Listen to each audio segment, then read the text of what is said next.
An emotional day in federal bankruptcy court as survivors of clergy sexual abuse confronted the Archdiocese and Archbishop Gregory Amond directly.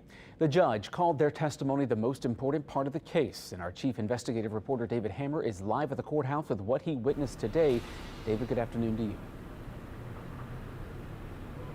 Good afternoon, Mike. Yeah, I don't think I have the words to capture just how emotional this testimony was here at bankruptcy court as the Archdiocese of New Orleans wraps up this 5.5-year-long suffering process for these survivors of child sexual abuse. We heard from men and women who talked about the lasting impacts of that abuse that they suffered as children, how they never got over it, how it led to drinking and alcohol and drug abuse and relationships problems and problems trusting anybody.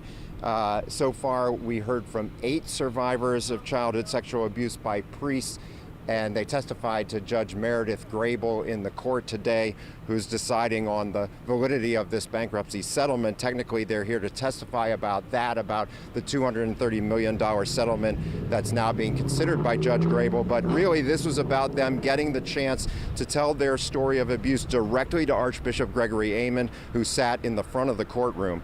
3 of the survivors who testified were victims of Father Lawrence Hecker, who was convicted of rape and kidnapping 1 year ago following our investigation with Ramon Vargas of The Guardian, where Hecker admitted to us to molesting children on camera.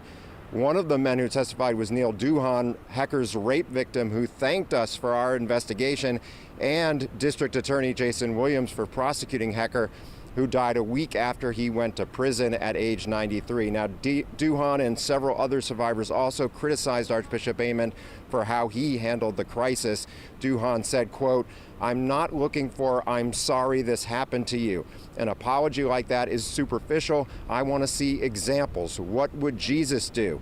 He wouldn't be doing any of this, that's for sure. He wouldn't agree to any of this."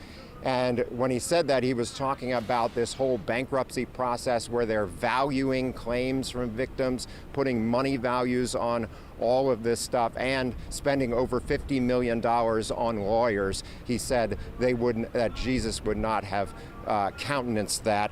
And Judge Grable's reaction was also very telling and emotional. She said to Duhan, quote, "You hit the nail on the head with the humanity of it all. In bankruptcy court, we deal with businesses and families dealing with financial difficulties. This is different. This is about the humanity, which is why, to me, this was the most important part."